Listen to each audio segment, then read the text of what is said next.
Eu convido você a abrir a sua Bíblia em Atos capítulo 8. Atos capítulo 8.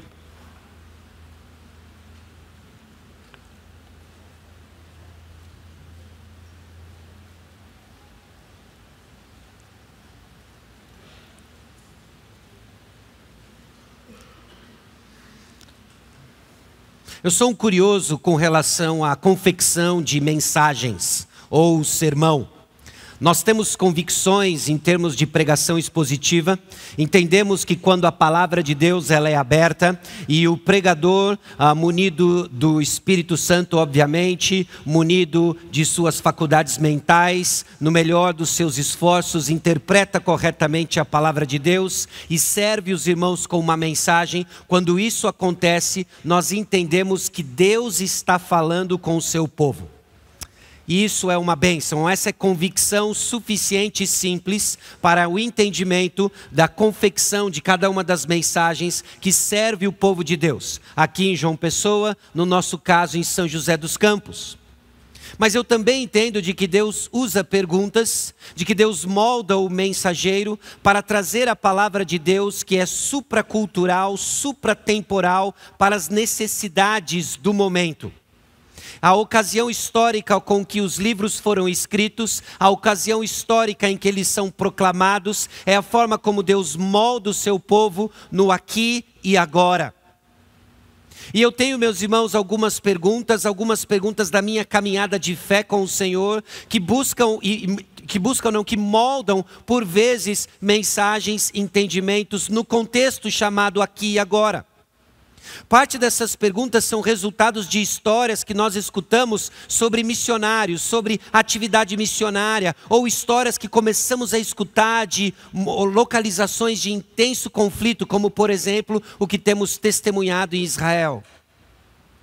São missionários, são homens de Deus, dotados de uma coragem quase que sobrenatural, que tomam passos de fé, alguns são martirizados em prol do próximo e particularmente em prol do Evangelho.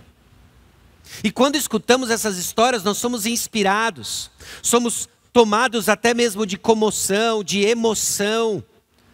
Não são poucas as vezes que os olhos ficam marejando e lágrimas são derramadas quando ouvimos passos de coragem em prol do Evangelho. E é natural que surja a pergunta: e se fosse eu? Já se pensou nisso? Missionários que tiveram a sua família martirizada diante dos seus olhos, missionários que foram privados de tantos recursos materiais, foram privados de tantas coisas, infligidos em dores. Alguns nem eram missionários por vocação, mas eram filhos de Deus, que pela graça de Deus tomaram um passo de fidelidade, pagaram um alto preço e perguntamos: e se fosse eu? Eu tenho medo da minha própria debilidade de fé, eu tenho medo das minhas perguntas, eu tenho medo do meu coração. E quando me pergunto, e se fosse eu temo e clamo: Senhor, tem misericórdia. Conceda-nos a graça da fidelidade. E esse tipo de aflição, esse tipo de experiência que nos leva a investigar a palavra de Deus, buscando a compreensão do que forma um coração missionário, o que forma uma comunidade missionária. E eu confesso para os irmãos que às vezes meu coração é tentado a encontrar algo extraordinário. Foi isso que aconteceu. Foi um encontro especial com Deus. Acho que a gente gosta disso, né? Dessas coisas extraordinárias. Deus falou comigo. Como foi com Samuel? Samuel. Parece que nós queremos um encontro com a sarça ardente, nós queremos coisas extraordinárias, mas no fundo, meus irmãos, todos esses encontros extraordinários foram registrados para o nosso ensino. Hoje o que nós temos é a confirmação da fé escriturizada para nós, a palavra de Deus, o que nos leva então a entender de que aquilo que forma um coração missionário, aquilo que forma uma comunidade missionária, são as práticas ordinárias da nossa fé, que não tem de nada natural, são sobrenaturais e poderosas. e que trabalham no ordinário, no domingo após domingo, na edificação da nossa fé, para que se Deus tem na sua providência, que é sempre boa, sábia e amorosa, o martírio ou custo alto, meus irmãos, o Senhor é conosco, e na prática ordinária da nossa fé, Ele forma missionários, Ele forma homens e mulheres de Deus. É movido nessa convicção que nós nos aproximamos do texto em Atos capítulo 8. E vemos o momento em que a igreja é dispersa no cumprimento da ordem dada por Jesus de fazer discípulos, confirmada nas suas últimas palavras em Atos 1:8, nos confins da terra. E vemos a igreja se dispersando debaixo de uma circunstância adversa. Mas antes, mais uma vez, eu convido você a baixar sua cabeça, fechar os seus olhos. Nós vamos buscar o Senhor e pedir que o Espírito Santo fale conosco na compreensão de que aquilo que nós entendemos como vida de igreja, a ordinária vida da igreja, ela é sobrenatural e poderosa. Oremos. Senhor, aqui estamos diante do Senhor e da Tua palavra, clamando a Deus que o Senhor fale conosco mais uma vez. Livra-nos, ó Deus, das distrações. Distrações em nosso entorno, distrações que trazemos em nossos corações. A fim de reconhecermos mais uma vez a ação do Teu Santo Espírito na igreja, o povo de Deus.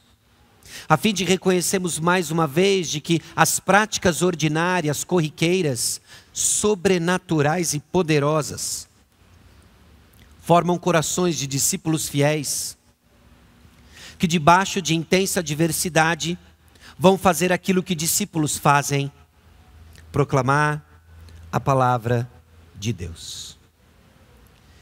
E é no nome precioso de Jesus que nós oramos. Amém. Atos capítulo 8, versículos 1-8 diz o seguinte: naquela ocasião, desencadeou-se grande perseguição contra a igreja em Jerusalém. Todos, exceto os apóstolos, foram dispersos pelas regiões da Judéia e de Samaria. Alguns homens piedosos sepultaram Estevão e fizeram por causa dele grande lamentação. Saulo, por sua vez, devastava a igreja, indo de casa em casa, arrastava homens e mulheres e os lançava na prisão. Os que haviam sido dispersos pregavam a palavra por onde quer que fossem. Indo Filipe para uma cidade de Samaria, ali lhes anunciava o Cristo. Quando a multidão ouviu Filipe e viu os sinais milagrosos que ele realizava, deu unânime atenção ao que ele dizia. Os espíritos imundos saíram de muitos, dando gritos, e muitos paralíticos e mancos foram curados. Assim, houve grande alegria naquela cidade.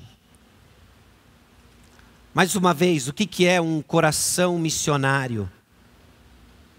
Nós devemos buscar um coração missionário. Como que ele nasce? Quais são as formas de cultivarmos um coração missionário? Essas não são as perguntas do próximo Globo Repórter, meus irmãos. Essas são as perguntas que Atos capítulo 8 e a história da igreja primitiva responde para nós. Nas práticas ordinárias da igreja, Deus atua de forma sobrenatural para forjar uma embaixada dos céus, para forjar o agente da proclamação do Evangelho, a igreja do Senhor Jesus Cristo. Atos 8:4 então relata o primeiro avanço missionário da igreja primitiva, como resultado de uma intensa perseguição que rompeu depois do martírio de Estevão.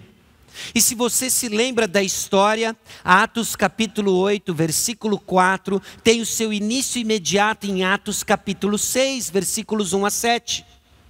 Atos capítulo 6, versículos 1-7, é o texto que descreve a murmuração da igreja primitiva. Uma murmuração que não é tão distante da nossa realidade. Uma murmuração que nasce possivelmente de um coração invejoso diante dos cuidados que supostamente eram diferenciados dependendo da etnia da viúva em questão. A igreja primitiva participava da assistência das necessidades dos santos. E as viúvas, os irmãos devem saber, são essa classe desamparada. Não haviam as ferramentas previdenciárias ou de assistência social que hoje nós gozamos, não haviam as bolsas e assim por diante. Havia apenas a comunidade de fé que estava engajada em assistir essas viúvas desamparadas. Mas o que acontece é que, dependendo da etnia, houve essa murmuração de que supostamente havia uma preferência de um grupo em detrimento do outro. Isso estava ameaçando a unidade da igreja. Os apóstolos se reúnem e então eles tomam a seguinte decisão: olha, não convém que deixemos a ministração da palavra e a oração para assistir as viúvas. Este é sim um trabalho importante, mas não se trata da nossa função. O corpo de Cristo tem funções diferentes. Então a igreja responde escolhendo diáconos, homens cheios do Espírito, homens que tinham sua vida e o seu ministério validado na comunidade e são escolhidos para assistência das viúvas. O texto de Atos 6, versículos 1 a 7, termina com um testemunho muito comum em Atos, de que a igreja crescia, muitos obedeciam à fé, inclusive sacerdotes. Aqueles que alguns dias antes haviam participado ativamente da crucificação do Senhor Jesus, agora se curvavam diante do Senhor Jesus. Esse é o poder da igreja. E então um desses diáconos, Estevão, fazendo aquilo que diácono faz, assistindo a muitos, homem cheio do Espírito, performava sinais, validando a continuação do ministério do Senhor Jesus Cristo através da igreja, por meio do Espírito, começa a suscitar oposição, porque é isso que o ministério da palavra faz. É isso que o ministério do Evangelho faz. O ministério do Evangelho alcança o coração dos eleitos. O ministério do Evangelho derrete o coração dos eleitos. Os transforma de filhos das trevas para filhos da luz, filhos de Deus. E é o que o Evangelho faz, avançando. E o Evangelho também endurece o coração da oposição. Homens se levantaram com as suas táticas de sempre, proferindo mentiras, suscitando uma baderna contra Estevão. Estevão, então, quase como que se dando alguns 2, 3 passos atrás, levanta e proclama um dos mais belos sermões registrados em Atos. Numa linda teologia da Bíblia, demonstrando como a história de Israel apontavam para a vinda do Messias, ele veio, Jesus Cristo, tabernaculou entre nós. Esse Jesus que vocês mataram. Estevão então aponta o pecado da rejeição de Jesus, da rejeição do Messias. A nossa expectativa então é que alguém tocasse uma música no piano e muitos viessem à frente se arrependendo dos seus pecados. Isso aconteceu em Atos 2, não a parte do piano, mas muitos se arrependeram dos seus pecados. Tem a adição de 3.000. Na próxima referência, 5.000 homens. É provável que essa igreja agora esteja beliscando os 15.000. 15.000 em questão de dias, o Senhor está operando maravilhosamente. Mas neste caso, aprove ao Senhor um resultado diferente. Tomados de raiva e fúria, esses homens tomam Estevão, o levam para o lugar onde provavelmente pessoas eram apedrejadas. Com raiva nos dentes, tiraram suas túnicas, colocaram nos braços de um homem chamado Saulo e apedrejaram Estevão. Estevão, cheio do Espírito Santo, olha para os céus, vê o Senhor Jesus Cristo e repete frases e sentenças muito parecidas com o próprio Senhor Jesus Cristo. Senhor Jesus, tem misericórdia.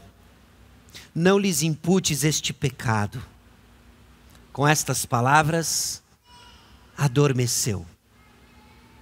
Estevão morre. Diante do seu sangue derramado, irrompe uma intensa perseguição sobre a igreja. essa igreja se dispersa e a descrição que nós temos desses irmãos é que eles saíram não assustados, não amedrontados, não apavorados. A única descrição que nós temos é que eles foram dispersos e iam por toda parte pregando a palavra. Provavelmente casais deram as mãos, juntaram seus filhos pequenos, os poucos pertences e foram dispersos. Por onde? Por onde Jesus disse que eles testemunhariam. Foram para a Judéia, foram para Samaria, foram para os confins da terra, fazendo o quê? Anunciando a palavra. E aí entra os nossos questionamentos, entra particularmente o meu questionamento numa dispersão dessa, como eu sairia? O que eu levaria? Meus irmãos, como nasce esse coração missionário? Como nasce esse coração missionário?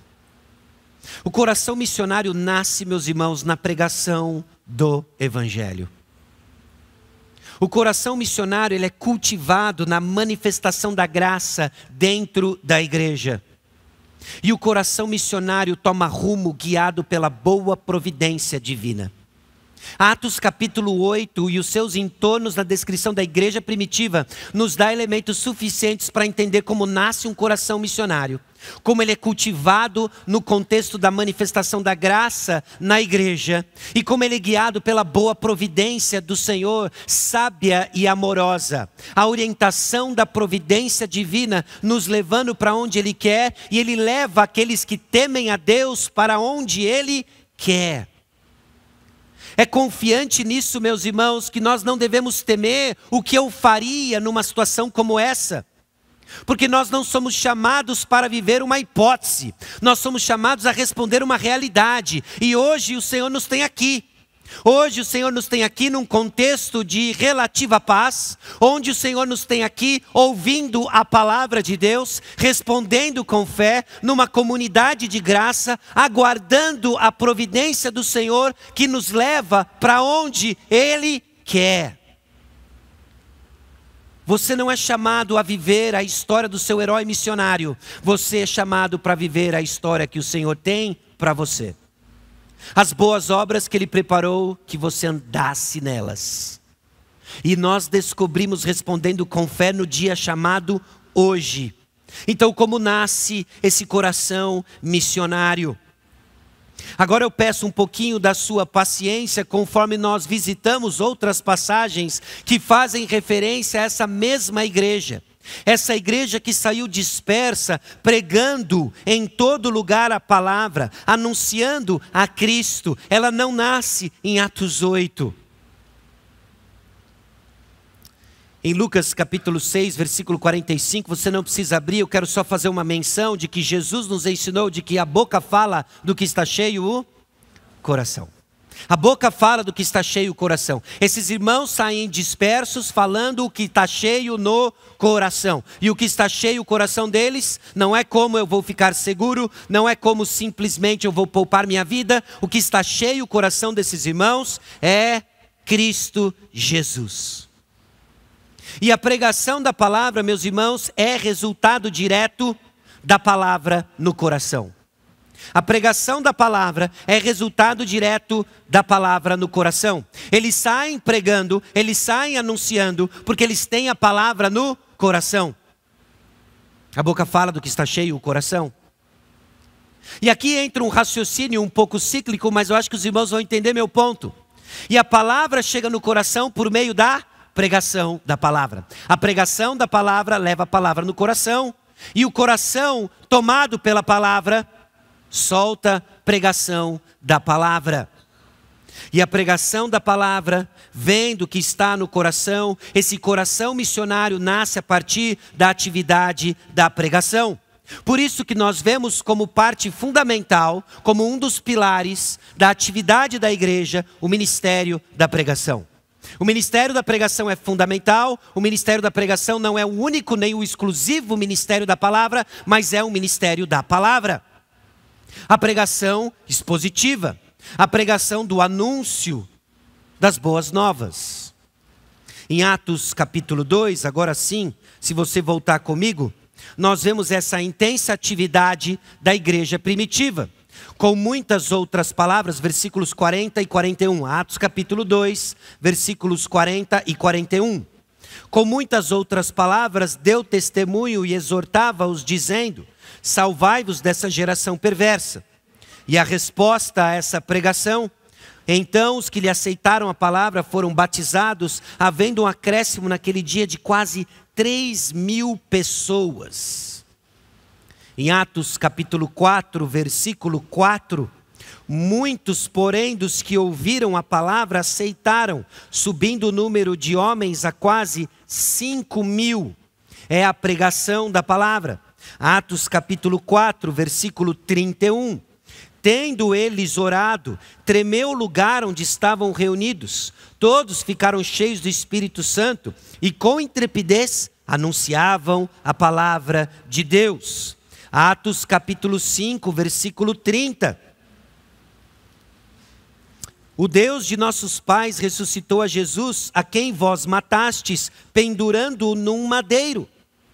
Então o que nós vemos na história da igreja primitiva é uma comunidade que não abria mão da doutrina dos apóstolos, perseveravam na doutrina dos apóstolos, e essa doutrina era anunciada por meio da atividade da pregação. A igreja de Atos capítulo 8, versículo 4, que sai anunciando a palavra no contexto de intensa perseguição, não fez nada diferente daquilo que já fazia quando havia relativa paz. Mas não é qualquer pregação. Não são 3 passos para que você tenha paz com os samaritanos. Não se trata de 8 dicas para que você prospere na terra da adversidade. Não se trata de dicas para uma vida melhor na terra. O conteúdo dessa atividade é muito claro ao longo do livro de Atos. Havia uma única mensagem: as boas novas que não ficavam velhas, a mensagem que não caducava. Era a mensagem do Jesus Cristo morto por causa dos nossos pecados e ressurreto no 3º dia. Essa era a mensagem. Eles pregavam a palavra, eles anunciavam-lhes a Cristo Jesus. O conteúdo da pregação é o Evangelho. Pare e pense na loucura que é isso. Sua vida ganha contornos de adversidades. Algumas provações em determinadas épocas se tornam profundas. E tudo o que você escuta é a mesma coisa, o Evangelho. E isso trabalha no nosso coração a esperança que nós precisamos, a esperança que tanto carecemos em adversidades diversas. Em diversas provações e tribulações, o que eu e você precisamos desesperadamente é de Cristo Jesus. Cristo Jesus, que é a solução para a nossa condição de condenação, para transformar-nos em filhos de Deus. O povo tinha uma mensagem muito clara. E aqui, meus irmãos, que Deus nos preserve em meio a tantos ruídos, em meio a tantos clamores, em meio a tantas tentações de trocarmos a centralidade de Cristo por qualquer coisa que funcione ou prometa dar aquilo que eu tanto quero, ainda que seja legítimo. Mas é inegociável. Cristo Jesus é a mensagem. Em Atos capítulo 2, e agora voltamos para este conteúdo da mensagem, versículos 32 e 33, nós vemos a ênfase da igreja primitiva na mensagem do Cristo ressurreto, do Cristo Jesus, Senhor de toda a glória, versículos 32 e 33. A este Jesus Deus ressuscitou, do que todos nós somos testemunhas. Exaltado, pois, à destra de Deus, tendo recebido do Pai a promessa do Espírito Santo, derramou isto que vedes e ouvis. capítulo 3, versículos 15 e 16. Dissarte, matastes o autor da vida, a quem Deus ressuscitou dentre os mortos, do que nós somos testemunhas. Pela fé em o nome de Jesus, é que esse mesmo nome fortaleceu a este homem, que agora vedes e reconheceis. Sim, a fé que vem por meio de Jesus, deu a este saúde perfeita na presença de todos vós. Capítulo 4, versículos 8 a 10. Então Pedro, cheio do Espírito Santo, lhes disse: autoridades do povo e anciãos, visto que hoje somos interrogados a propósito do benefício feito a um homem enfermo e do modo por que foi curado, tomai conhecimento, vós todos e todo o povo de Israel, de que em nome de Jesus Cristo, o Nazareno, a quem vós crucificastes e a quem Deus ressuscitou dentre os mortos, sim, em seu nome é que este está curado perante vós. Atos capítulo 5, versículo 30, Atos capítulo 7, o capítulo inteiro, nós vemos esse mesmo tom, esse mesmo conteúdo. A mensagem pregada é o Evangelho. E meus irmãos, vivemos dias confusos em que a própria igreja do Senhor Jesus Cristo, agora de uma forma mais ampla, desconhece o verdadeiro Evangelho. Aqueles que proclamam ser o veículo de comunicação do Evangelho não conhecem mais o Evangelho. Evangelho puro e simples, de que Deus enviou o seu Filho Jesus Cristo, que viveu a vida que eu e você não conseguimos viver. Ele cumpriu a lei, ele morreu a morte que eu e você deveríamos morrer. Sobre ele caiu a penalidade do pecado, a ira de Deus. Ele se fez pecado em nosso lugar. Ele morreu, mas ele não ficou morto. No terceiro dia ele ressuscitou, ele triunfou sobre a morte. Sendo a primícia da ressurreição, ele vai puxando a fila e todos aqueles que creem em Jesus são feitos filhos de Deus.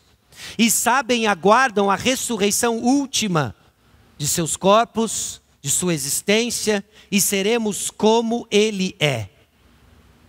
Essa é a mensagem a qual você e eu somos chamados a nos arrepender dos nossos pecados e colocar nossa fé e confiança em Jesus. Você crê? Esse é o Evangelho. Esse é o Evangelho. Essa é a mensagem da igreja primitiva.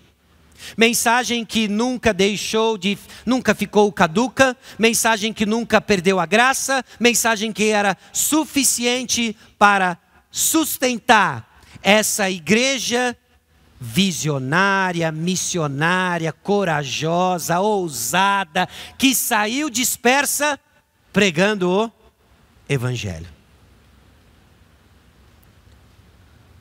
Meus irmãos, o coração missionário nasce a partir da pregação do Evangelho. Então deixa eu ousar aqui dizer algumas profecias acerca desta comunidade e tantas outras que se reúnem dominicalmente para ouvir o Evangelho. Seja lá onde a providência de Deus nos levar, onde o nosso ainda pacífico, relativamente pacífico Brasil vá, seja lá onde você individualmente for levado, no contexto do seu trabalho, da sua família, da sua vizinhança, provavelmente sendo zombado, escarnecido da sua fé, a maneira como você vai responder, se vai ser com coragem no anúncio da palavra, está intimamente ligado ao quanto você está se submetendo à pregação da palavra. Dominicalmente aqui nos reunimos, os irmãos se reúnem, no nosso contexto em São José nos reunimos num salão, com as suas semelhanças e diferenças como esse, para ouvir o Evangelho. E é a pregação da palavra e é a pregação do verdadeiro Evangelho que dá vida aos mortos, que santifica os filhos de Deus, que cria em nós coragem e intrepidez para o momento que o Senhor nos chamar para viver com fé. Assim nasce o coração missionário. O cultivo desse coração, o cultivo e o amadurecimento desse coração acontece num contexto da igreja local.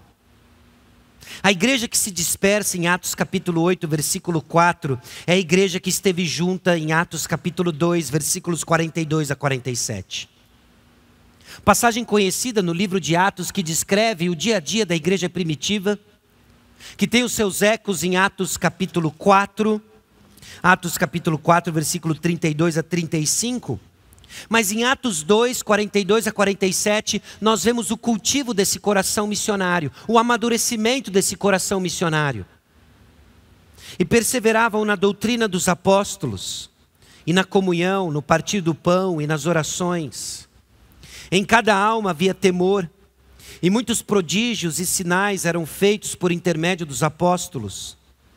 Todos os que creram estavam juntos e tinham tudo em comum. Vendiam as suas propriedades e bens, distribuindo o produto entre todos, à medida que alguém tinha necessidade. Diariamente perseveravam unânimes no templo, partiam pão de casa em casa e tomavam as suas refeições com alegria e singeleza de coração, louvando a Deus e contando com a simpatia de todo o povo. Enquanto isso, acrescentava-lhes o Senhor dia a dia os que iam sendo salvos. Nesses últimos dias, nós nos reunimos para refletir de forma intencional sobre a criação de uma cultura de cuidado. E parte daquilo que foi dito e passado para os irmãos que estavam aqui presentes é que essa cultura de cuidado, ela é vital para o cumprimento da grande comissão. Aqui está isso ilustrado na igreja de Atos 2, que é a igreja de Atos 8, que é a igreja onde, dispersa nesse globo terrestre, se submete a ouvir a mesma palavra, o Evangelho. Meus irmãos, nossa vida de igreja local, ela é ordinária, mas não tem nada de mesquinho, não tem nada de pequeno, é algo poderoso. Essa igreja de Atos capítulo 2, versículos 42 a 47, vivia em torno da prática do ensino da palavra, perseverança na doutrina dos apóstolos, que nada mais era do que a revelação da pessoa do Senhor Jesus Cristo. Era uma igreja que vivia em adoração, ensino, adoração, uma igreja comprometida com comunhão, de viver a vida comum, de viver uma vida comum dos filhos de Deus, em que eles tomavam tempo para chorar com os que choram, se alegrar com os que se alegram, de que a sua dor é a nossa dor, de que a minha dor é a sua dor. E assim eles viviam juntos, e viviam alcançando aqueles que não conheciam o Senhor. Contavam com a simpatia de todo o povo, porque a forma como eles viviam era diferente de tudo aquilo que a sociedade até então conhecia. Este povo que tem uma mensagem esquisita, mas vive de um jeito atraente, vive um amor verdadeiro. Essa é a igreja que cultiva corações missionários. Por quê? Nós ouvimos do perdão de Jesus por meio da pregação expositiva, mas você experimenta o perdão de Jesus no dia a dia da igreja. Quando você é chamado a perdoar os que lhe ofendem, quando você é chamado a buscar o perdão quando ofendeu o seu irmão, é lá que nós descobrimos o poder do perdão de Jesus. Porque a nossa fé não é um elemento cognitivo apenas, não é menos que isso. Nossa fé tem muitas verdades absolutas, proposições objetivas, mas nossa fé é mais que isso. Ela é experimentada no convívio da igreja, onde o Senhor assenta as verdades eternas no nosso coração, sela isso, e no meio do povo de Deus conhecemos Cristo Jesus. Não há como você conhecer o cabeça, Cristo, longe do corpo, a igreja. Aqui, meus irmãos, nossos corações são treinados. Aqui, meus irmãos, nossos corações assentam a fé que recebemos por meio da pregação da palavra e experimentamos algo poderoso, o amor de Deus. O amor de Deus. Interessante que o apóstolo Paulo, sabedor disso, creio eu, ora aos Efésios, e nós vimos durante a conferência em Efésios capítulo 1, para que eles conheçam o poder de Deus, mas em Efésios capítulo 3, ele ora para que os Efésios conheçam o amor de Cristo. A oração não é para que eles amem mais a Cristo, isso é importante, mas em específico para que eles conheçam o amor de Cristo. Com quem? Com todos os santos. Você não vai conhecer o amor de Cristo Jesus se não estiver inserido numa vida em comunidade, se não estiver inserido no contexto que torna o nosso solo fértil para corações missionários. O coração missionário é cultivado no exercício da vida em comunhão. Em Atos capítulo 4, versículo 32, da multidão dos que creram, era um o coração e a alma. Ninguém considerava exclusivamente sua, nem uma das coisas que possuía, tudo porém lhes era comum. Havia uma clara manifestação de unidade. Meus irmãos, o Evangelho declara que nós somos um. É este um novo homem, singular e comunitário. Nós somos um. Somos um porque Cristo Jesus conquistou isso na cruz do Calvário. Rompeu a barreira de separação entre judeus e gentios. Fez paz. Nos reconciliou uns com os outros e com Deus somos um novo homem. Não somos capazes de criar unidade. Somos chamados a preservar a unidade. Ela já é um dado. E quando a igreja preserva a unidade, quando a igreja caminha, como Atos 4,32 descreve, da multidão dos que creram, era um coração e a alma, ao redor não das nossas preferências sociais, ao redor não das nossas escolhas políticas, ao redor não de nosso histórico acadêmico, ao redor não de nosso status social, saldo bancário, time de futebol, nada disso é onde nós gravitamos em unidade. É a verdade do Evangelho. A multidão dos que creram era um o coração e a alma. Jesus, a orar pelos discípulos, a orar por mim e por você, em João capítulo 17, versículos 20 e 21, coloca em sua oração sacerdotal alguns elementos importantes, e especialmente importantes para o nosso propósito hoje de manhã. Não rogo somente por estes, mas também por aqueles que vierem a crer em mim, por intermédio da sua palavra, a fim de que todos sejam um, e como és tu, ó Pai, em mim, e eu em ti, também sejam eles em nós, para que o mundo creia que tu me enviaste. A proclamação da palavra torna os seus ouvintes coparticipantes da comunhão com os que pregam. E a comunhão dos que pregam é com aqueles que proclamaram a palavra para os seus ouvidos. Numa corrente de discipulado que chega nos apóstolos, que chega nos primeiros discípulos, que ouviram da boca de Jesus, de que eles têm parte com Ele porque ouviram a sua palavra. Meus irmãos, a pregação da palavra nos faz um, e nossa unidade testemunha para o mundo que o Pai enviou o Filho. Então pense esta comunidade, que tem a atividade da pregação e pregação do Evangelho, que vive em comunhão, perseverante no ensino, adoração, evangelismo. Essa comunidade agora se torna o veículo da proclamação do Evangelho, unida e testemunhando que o Pai enviou o Filho. Isso daqui, meus irmãos, é uma bomba prestes a explodir. Isso daqui, meus irmãos, tem potencial para mudar a história e mudou a história. Isso daqui não é um tímido grupo de discípulos, de pessoas periféricas, de excluídos da sociedade, dopadas pelo ópio do povo.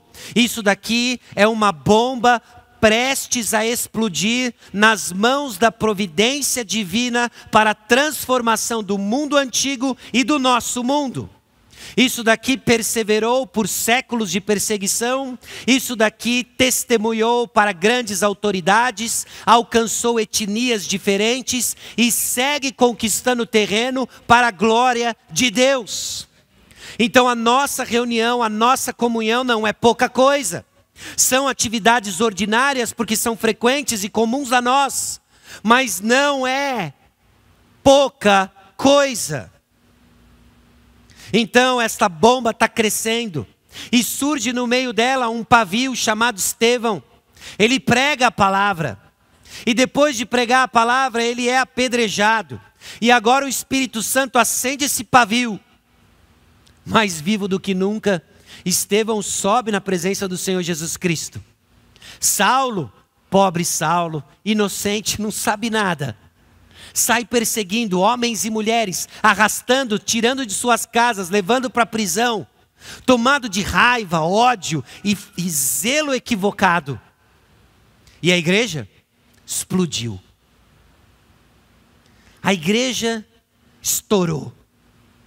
Saem dispersos os discípulos de Jesus, que têm o coração tomado de Cristo Jesus, treinados e experimentados no poder do Evangelho, de que já haviam sido provados, testados, provados porque não é a primeira vez que tem perseguição, testados porque o falso ensino já tentou penetrar na igreja, a igreja já havia sido disciplinada em Atos capítulo 5, esse povo está pronto, e ele sai disperso, anunciando a palavra, anunciando Cristo. Filipe vai para Samaria, os irmãos são dispersos, e a palavra encontra a cada um, guiado pela providência de Deus. Os que foram dispersos iam por toda parte pregando, descendo a cidade de Samaria. Meus irmãos, e a circunstância com que isso acontece não foi provocada pela igreja, não foi planejada pela igreja, mas foi conduzida pela boa providência do nosso Senhor. Uma perseguição. Talvez se pudéssemos entrevistar tanto Estevão quanto a igreja primitiva, vocês escolheriam isso para vocês? Alguns certamente diriam que não. Mas foi o que Deus escolheu. Porque, meus irmãos, é a providência do Senhor que nos leva para onde Ele quer. Nossa responsabilidade é nos submeter à pregação da palavra, zelar pela integridade do Evangelho e desfrutar, viver intencionalmente uma vida em comunhão na igreja local.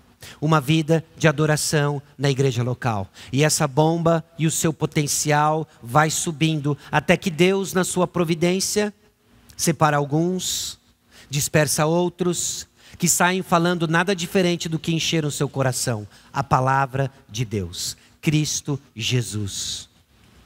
São elementos fora do nosso controle, mas não são resultados do caos.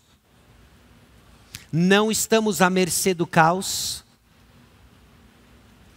A história então é construída nas mãos do Senhor, que é sábio, amoroso e fiel. O coração missionário, ele toma rumo no plano soberano de Deus. O versículo 8 descreve os efeitos de toda essa intensa perseguição e o anúncio da palavra. E houve grande alegria naquela cidade. O Evangelho segue produzindo aquilo que produziu na primeira geração de discípulos. Grande alegria. Grande alegria não porque as circunstâncias foram atenuadas. Grande alegria não porque alguém da comunidade agora assumiu o poder e vai seguir uma pauta em benefício da comunidade de fé. Grande alegria não porque complete o que lhe dá alegria. Grande alegria porque a palavra foi pregada, Cristo Jesus foi conhecido. O coração missionário é fortalecido então pelos resultados da missão. Com grande alegria e como somos encorajados em ouvir notícias do campo, daquilo que o Senhor está fazendo por meio dos filhos de Deus, produzindo transformação, dando vida aos que estão mortos, transformando o coração dos seus filhos, produzindo alegria. Porque a alegria no Senhor é a nossa força. Alegria no Senhor é a nossa força. Não são nossas estratégias, não é a nossa sabedoria, não é a nossa força, não são nossas ideias. Alegria no Senhor é a nossa força. O que compete a nós não é adivinhar nosso destino final. O que compete a nós não é tentar determinar ou decretar paz, impondo paz por meio de instrumentos humanos. O que compete a nós é a pregação do Evangelho, é a vida em comunidade. São os elementos ordinários do que compete à igreja do Senhor Jesus Cristo, sabendo que isso é loucura para o mundo, mas é o poder de Deus. Pense comigo. Jesus nos chamou para uma missão, a qual nós não temos poder para executá-la, a qual nós não temos controle, a qual nós somos chamados apenas a depender do Senhor e dos meios que Ele nos confiou. A batalha é espiritual, os meios são espirituais. É a pregação da palavra e a oração. Por vezes somos tentados a achar que isso é insuficiente.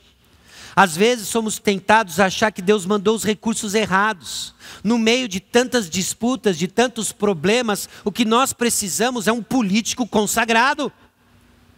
Eu não sou contra políticos crentes, mas, meus irmãos, não é isso que Deus nos chamou para mudar a história de indivíduos. Não é isso que Deus nos chamou para fazer como igreja.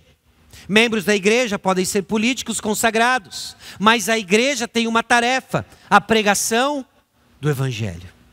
Não podemos abrir mão disso, porque é isso que está formando corações missionários ao redor do mundo e ao longo da história. É a pregação do Evangelho. Em que contexto?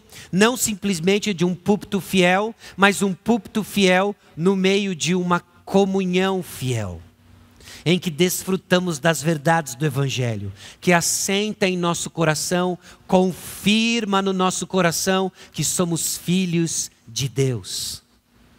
É o que Romanos capítulo 8, versículo 13 em diante, nos afirma de que quando nós crescemos em santificação, fazendo morrer a carne no contexto da nossa comunhão, o Senhor confirma que somos filhos de Deus. Nós precisamos cultivar, neste ambiente de graça, um coração missionário. Em Atos capítulo 9, versículo 31, vemos uma descrição comum da igreja do Senhor Jesus Cristo, agora dispersa, mas fazendo aquilo que sempre fez. Atos 9, 31. Depois de descrever alguns elementos de perseguição, de conflito, Lucas diz o seguinte: a igreja, na verdade, tinha paz por toda a Judéia, Galiléia e Samaria, edificando-se e caminhando no temor do Senhor, e no conforto do Espírito Santo, crescia em número. A igreja, na verdade, tinha paz. Que habilidade, meus irmãos, sobrenatural. Paz em meio à confusão. Boa palavra do reverendo Renan acerca dos conflitos de Israel, acerca das guerras que hoje acontecem no mundo. Para que haja paz no meio do povo de Deus, promovida pela pregação do Evangelho, que o Senhor sustente missionários, que num conflito, num contexto de guerra, tenha a mensagem que traz paz. Meus irmãos, que poder é esse? Senão o poder da ressurreição, que continua dando coragem, intrepidez e ousadia aos missionários ao longo da história que não tem nada a perder. Terroristas falsamente se enganam com algo que não chega nem perto disso, com falsas promessas de um paraíso repleto de prazeres do mundo, saem loucamente dispostos a tirar vidas, entregando sua própria vida. Mas o povo de Deus é diferente. com uma mensagem de vida, certos de que aqui é passageiro e desfrutamos da vida eterna em Jesus, com ousadia fazemos o ordinário, na expectativa de onde a providência do Senhor vai nos levar, o preço que isso vai custar não pode e não vai ser maior do que o preço já pago por Jesus em nosso lugar. Assim descansamos, com perguntas, com dúvidas, não vivendo as provações do amanhã, mas respondendo ao hoje, a pregação do Evangelho e a vida poderosa e ordinária da igreja local. Enquanto Deus separa alguns, envia outros, e seguiremos testemunhando do Evangelho do Senhor Jesus Cristo. Que Deus abençoe os irmãos da Igreja Presbiteriana Bairro dos Estados. Uma igreja que no ano de 2017 me impactou pelo seu fervor missionário, continua impactando pelo seu fervor missionário, debaixo da liderança do pastor Renan, dos demais pastores, presbíteros. Irmãos, sigam firmes, Jesus é digno. E o Evangelho está dando fruto aqui e em todo o mundo, para a glória de Deus.